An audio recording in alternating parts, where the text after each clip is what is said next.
We've got big breaking Dodgers news. Clayton Kershaw has underwent shoulder surgery. Will he be back in Dodger blue? And the Dodgers do not pick up Lance Lynn's $18 million club option. All that more coming up on another episode of Dodgers Dugout.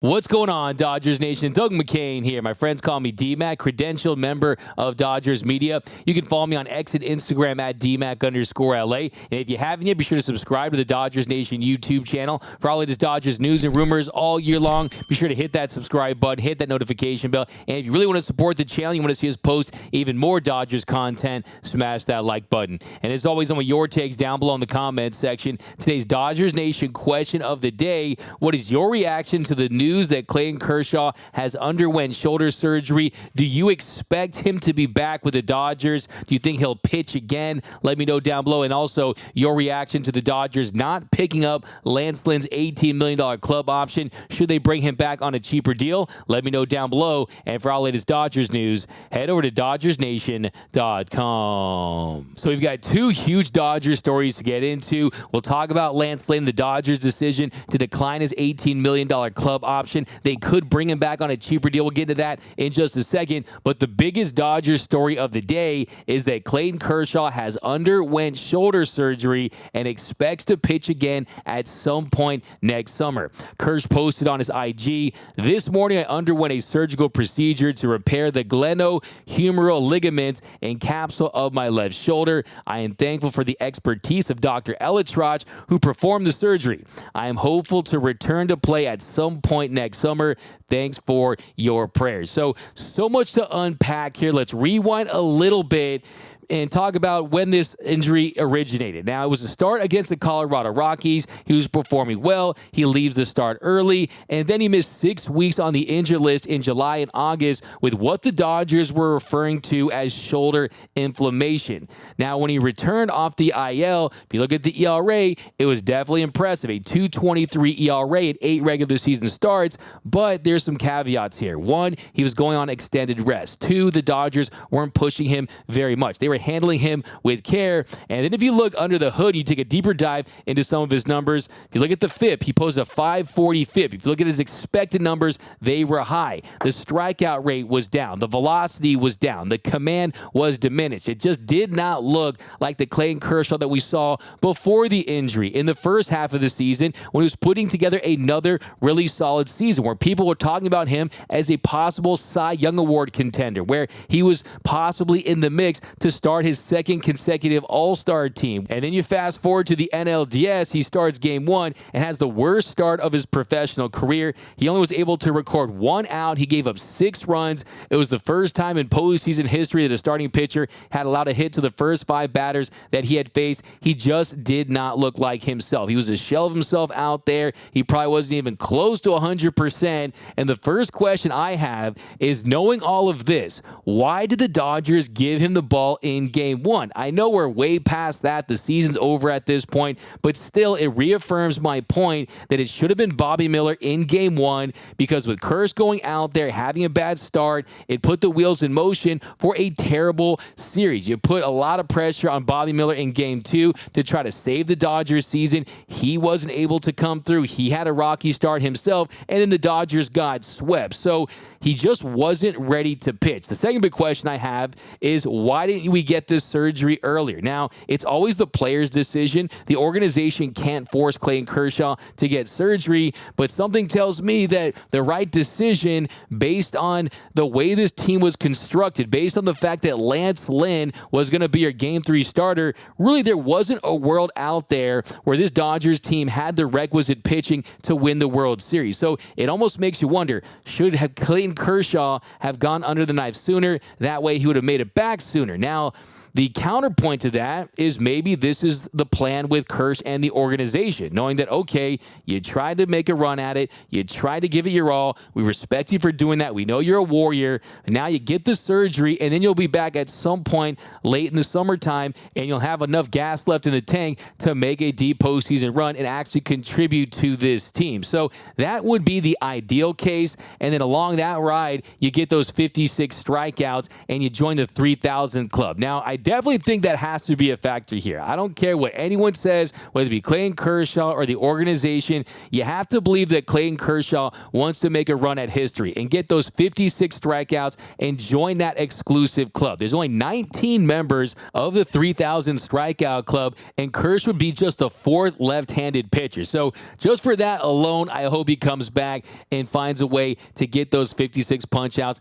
to join that exclusive club. Not a lot of pitchers are sitting at that table, and I would love to see Kersh join that group. Now, another thing to consider is you would have to assume that Kersh does not want to go out the way he did, where the final start of his professional career was also the worst start of his professional career. This is a guy who has a ton of pride, a three-time Cy Young Award winner, an MVP, a World Series champion, a first ballot Hall of Famer. There is going to be a big Clayton Kershaw statue right next to Koufax and Jackie Robinson one day. Does he really want his last memory on that mound at Dodger Stadium being a start where he goes a third of an inning and gives up 6 runs? I think the answer to that is no. Now, it's not always pretty for starting pitchers. They don't always get to ride off into the sunset. I was talking to my good friend, Mr. Tim Rogers, about this. And look, the reality is it doesn't always end pretty. Just look at Nolan Ryan and how his career ended. Nolan Ryan, one of the legends of the game, the all-time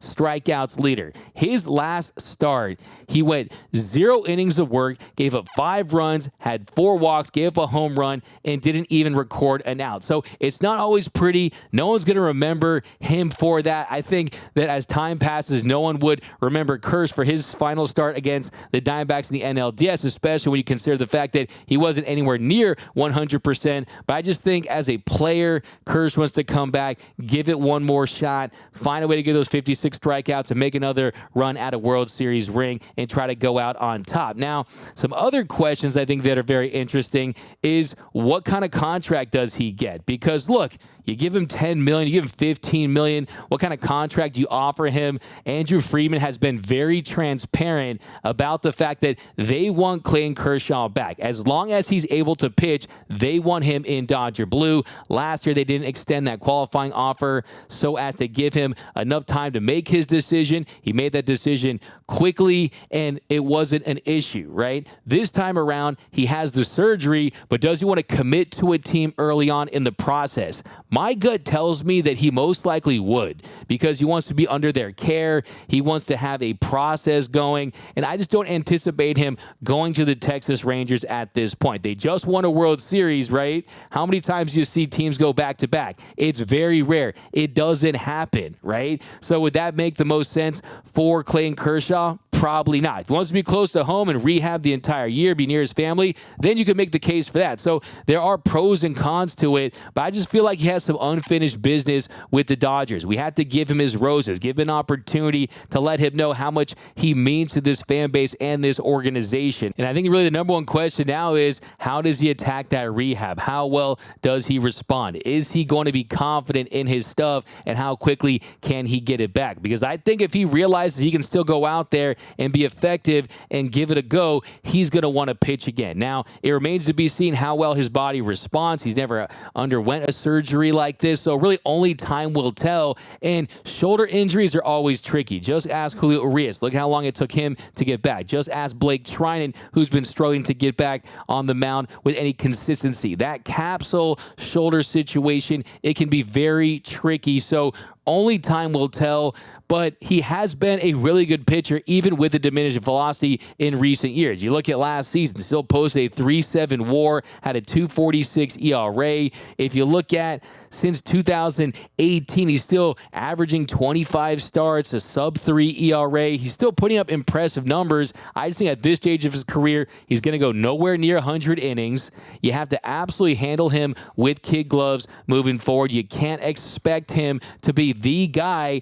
And I think in some ways, this could be seen as a positive in the sense that it brings clarity to the Dodgers starting rotation. You know exactly what you need right now in free agency and via trade. Now, this intensifies the need for starting pitching. Even if Clayton Kershaw were to return, you would have a big need for starting pitching. Now you need it more than ever. Now you really need to go out there and sign 3 possible starting pitchers. Go after them via trade, whether it be a Yamamoto, a Blake Snell, a Aaron Nola, a Sonny Gray. Jordan Montgomery, some of the lesser tier ones, a Hyunjin Ryu, a Lucas Giolito, a Jack Flaherty maybe as a reclamation project, a Kenta Maeda. They are going to have to add some starting pitching. I think you have to also hit the trade market, whether it be a Corbin Burns, a Dylan Cease, a Tyler Glasnow, a Mitch Keller. They're going to be names available. I just think the most important thing is that you solidify this rotation in the offseason. You do not want to wait until the trade deadline. You don't want to wait to see if Clayton Kershaw can come back and be a contributor if you do sign him and he wants to pitch for this organization. Those are all ifs. The reality right now, Clayton Kershaw is not a Dodger. The reality right now is we don't know where he wants to pitch next season, mind you. And then also, do you want to rely on Walker Buehler, who is going to be on a little bit of a pitch count? It's going to be a little limited, presumably at the very start. And is he going to be a number one when he returns? Or is he more of a solid 2 or an extremely high 3? Will you get Dustin May? Will he be able to provide? Will Bobby Miller take the next step and emerge? Will Ryan Pepiot continue to improve? Will you get anything from Gavin Stone, Emmett Sheehan, Michael Grove, Kyle Hurts, some of these other guys, and will you use them as trade chips for some of these big names that could be available? The Dylan Ceases, the Corbin Burns, the Mitch Kellers. So many questions to answer this offseason. You're going to see a completely rebuilt and revamped starting rotation. Just look at this rotation from last year. Julio Urias, gone. Domestic violence charges. He'll never be a Dodger. Clayton Kershaw could be gone. Tony Gonsolin, Tommy John surgery, out. Noah Syndergaard, he was an absolute bust. Thor was a thud. So many things went wrong for the starting rotation this year. Essentially, the best thing that happened was they were able to fast-track Bobby Miller's growth. But right now, really, it's just going to come down to, is Clayton Kershaw going to find a way to get back healthy? Is this a situation where you're just posting this so you can maybe give yourself a little bit of hope and there's not a high likelihood that you're going to return? But he's still young. He's still a younger guy. It's not like he's in his 40s or anything like that. And I think if he wants to make one more run at this thing, you can come back from this injury. And typically, you're looking at an injury recovery time of 4 to 6 months. So give him 8 to 10 months potentially. Give him a few months for the postseason. It's pretty much a part-time player at this point. Like I said, I need those 56 strikeouts. So I don't know if he wants to learn to pitch with his right hand or something like that, but find a way to get those 3,000 punchies. I just want to see him back selfishly to try to complete his legacy. But the good part about this is moving forward, this organization is not going to rely on Clayton Kershaw ever again. That's a fact. You're not going to rely on Kersh. You're not giving the ball in Game 1. You're not giving him the ball in Game 2. If Kersh is pitching Game 1 or Game 2 for the Dodgers next year, you know things went incredibly wrong from an injury standpoint, from an acquisition standpoint. So it'll be very telling to see who they stock this rotation with. And look, I just think for the man, the player, the competitor, I would love to see him back in Dodger blue. But if he doesn't ever pitch for this franchise again, he has nothing else to prove. He is a made man. There will be a statue of Clayton Kershaw. And yeah, you give him a lot of credit for going out there and pitching in the state that he was in. And he's a warrior. And should he have been on the mound? That's a debate for another show. Did the Dodgers really do their best with injuries this season? I think the answer is unequivocally no. And it definitely makes you kind of question where they're at with that. But look, I probably would guess that Kersh went to the organization. They were in lockstep. They told him that it wasn't going to get any worse and you try to manage it. And the only way to truly get back to 100% was through surgery. I said that on this show a couple months, if you're being completely honest here. So it'll be very interesting to see. But whatever the case be, get well soon, Clayton Kershaw. Attack this rehab, crush this rehab, and we want to see you back on the mound at Dodger Stadium at some point next summer, like you said in your post. Of course, you didn't talk about the Dodgers, but you did say you want to pitch again. So let's hope that's in Dodger blue. So I'm not going to sit here and give Clayton Kershaw's eulogy or talk about retirement. The main things that we need to know: 1, he got the surgery. 2, he clearly wants to give another run at this. 3, we don't know if it's with the Dodgers. And 4, hopefully he can get back healthy and at the very least just make another run at this thing because he's a legend and he owes it to himself if he wants to. He's really earned the right at this stage of his legendary career. Now, the next big story today is that the Dodgers declined Lance Lynn's $18 million club option. They'll now have to pay him a $1 million buyout. He'll enter free agency. And the Dodgers, they just decided against having him back on an $18 million salary. I don't know if I'd give him $18 to come back, considering he gave up 44 home runs last year. Oh, wait a second, it's now 45. He just gave up another home run. And yeah, that's where I look. His stuff is not great. At this stage of his career, what he can provide is he can eat innings. He's someone that can give you north of 170 innings pitched. There are going to be teams out there that will kick the tires on Lance Lynn. He will be on a team next year. Look, there's a world where he can get more than $18 million on a multi-year deal, maybe something in the $20 million range, because we've seen that teams will give pitchers that kind of money because, look, they're not growing on trees. It's a premium position. Just look at what Zach Greinke got. He got $13 million from the Royals in 2022, got $8.5 million in 2023. Corey Kluber got $10 million from the Red Sox before the 2023 season. Rich Hill got an $8 million deal in 2023 at the age of 43. So, yeah, Lance Lynn isn't great. There were some stretches there when he first was traded that everyone thought that was the trade of the deadline, the steal, because he was pitching well, but you saw the competition. It was against the A's, it was against the Rockies, and then he started to see some regression to the mean, and that's what we're calling the Lance Lindergaard era. We want to kind of forget that. Now, they could possibly bring him back on a cheaper deal, and with the news of Clayton Kershaw, maybe you do it at the right price. Me personally, I don't want to go that route. I don't want to see Lance Lynn letting dingers get over the wall at a very high rate. It just wasn't a fun experience. I mean, you just look at Game 3, gives up 4 home runs in 1 inning, set the postseason record. I just don't love that. And look, I don't think that it's a good idea. I wouldn't do that if I were the Dodgers. Look, I'm not trying to win the World Series of Poker, the Little League World Series. I'm trying to win the World Series, and I just don't want to see Lance Lynn back in Dodger blue. And I don't even think he's one of these change of scenery candidates. I just think that he's someone that struggles with command. Velocity's been down a little bit, and really the strikeout rate plummeted with the Dodgers. I mean, I was an advocate for the trade of Lance Lynn based on what they had to give up, which wasn't very much. You also got a Joe Kelly in the deal, but the strikeout rate, the FIP, the swing and miss, it was up with the Chicago White Sox. When he joined the Dodgers, he was effective for a stretch there, but you saw that strikeout rate dip under 20%, had a 17% strikeout rate. So that just was not going to get it done.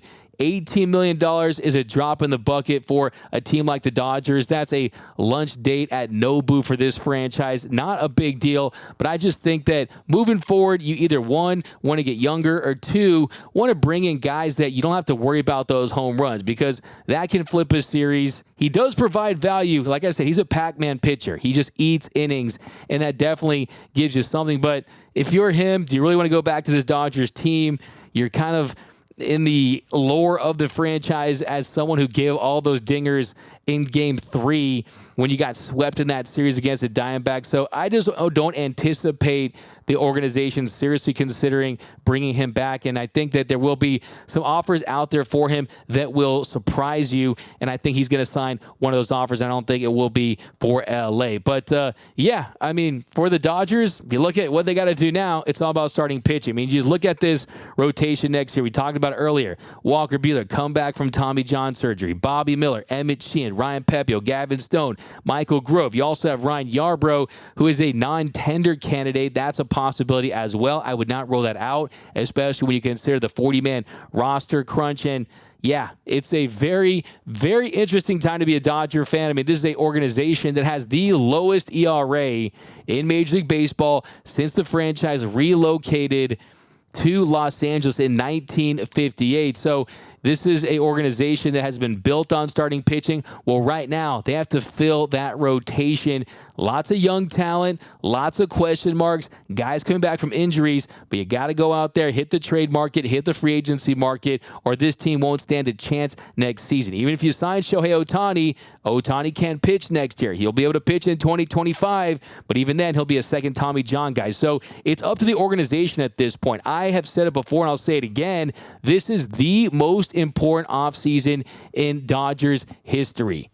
Yes, I said it. In the Andrew Friedman Dodgers era, even before then, this is the offseason where you say, are we going to be the Atlanta Braves, or are we going to be a dynastic team, a team that wins multiple World Series, right? They have to decide how aggressive they're going to be, And this offseason, you can't cheap out. You can't lowball guys. You get what you pay for, and that is going to be the case this offseason. If they want Shohei Ohtani, you got to back up an entire fleet of Brinks trucks, not just one or two, right? So I'm confident that this organization realizes that they have to spend big. You have to make big moves because we're tired of these disappointing exits. It's happened too long, back-to-back disappointing exits after an 111-win season. You win one game, you lose the Padres this year, 100-win season, you don't win any games. That's unacceptable when you consider the resources of this franchise. And look, this franchise, they've been doing less with more than any franchise in Major League Baseball right now, and that needs to change this off season. So I'm happy they didn't re-sign Lance Lynn. JP Hornstra, the Dodgers insider, great guy, absolutely incredible guest. He kind of hinted at the possibility of them thinking about it. It's interesting to see how deep into conversations they were because, yeah, he just wasn't very effective with his team. Getting older, closer to 40, I just didn't see it as a possibility. Yesterday on the show, I told you between 10 and 15% that they would bring him back in. It was probably closer to 0%, but this organization is one that's always going to consider all angles. They're not going to make a decision in haste, and I'm sure they at least considered it because it was only for 1 year. But that's going to do it for this episode of Dodgers Dugout. My name is Doug McKain. My friends call me D-Mac. You can follow me on X and Instagram at DMac_LA. If you have not yet, do me a huge favor and subscribe to the Dodgers Nation YouTube channel. We're doing giveaways all off-season long, up-to-the-minute news and rumors, live streams, breakdowns, interviews. You are not going to want to miss a thing about your Dodgers, and you're going to find it here every single day here on the Dodgers Nation YouTube channel, on Dodgers Dugout and Dodgers Dugout Live. And until next time, think blue, bleed blue, and I'm out.